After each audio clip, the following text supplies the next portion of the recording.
AgeKeys are built on the FIDO passkey technology.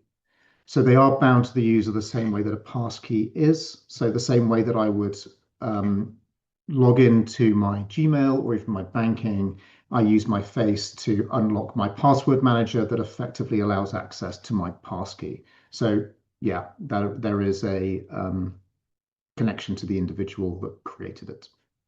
At the same time, they do not allow for tracking by third parties.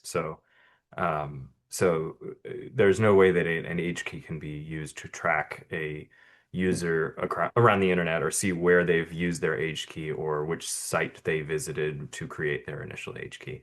And that's by design. So we're using the double-blind anonymity framework established by ARCOM for their law. Again, the easiest sort of layman's term explanation for it is think of it like the 21 plus wristband that you would get at a venue. Once you get that proof of age, it doesn't say anything about who you are or where you got it or who you showed it to, but it just is a reliable indicator that you are an adult. We're not necessarily trying to influence policy. KID is neutral on where the law should be or where it's, we don't necessarily have a position on that. But what we are seeing is that it is harder and harder to provide an age-appropriate experience if you don't actually have a reliable age signal. So regulators want to protect kids. I think everyone can agree that there's certain stuff on the internet that kids shouldn't see. And parents are certainly asking for those tools. But the problem is that you cannot actually provide an age-appropriate experience if you don't know who's an adult and who's a kid. So the challenge then is how do we maintain proportionality? Because if we were to go all the way to the extreme end of the spectrum and require that everyone have individually identifying themselves and providing, a blood sample and uh, basically it could go very extreme in terms of eroding anonymity on the internet or there can be privacy preserving and safer ways of doing this and again we have seen obviously that there are a lot of concerns that are being raised around face scans, ID uploads, anything where sensitive information could potentially be breached or stored or used.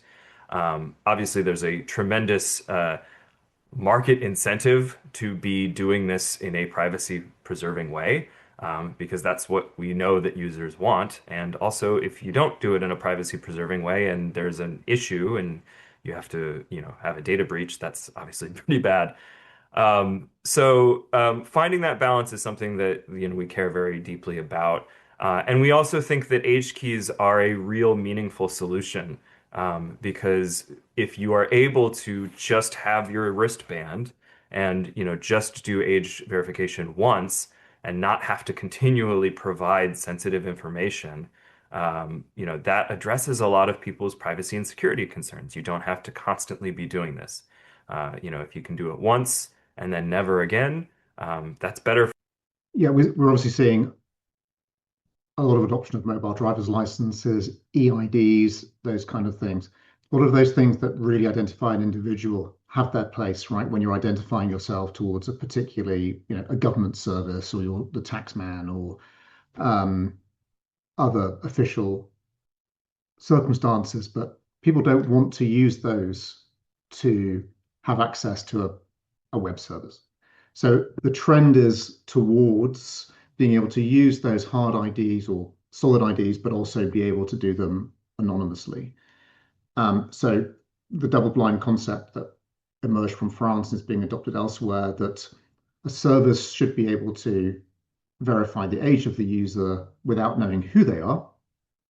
And the service that checks the age of the user doesn't know where are they going, and that they can't then be traced across other jurisdictions. That's the kind of philosophy that we're trying to follow.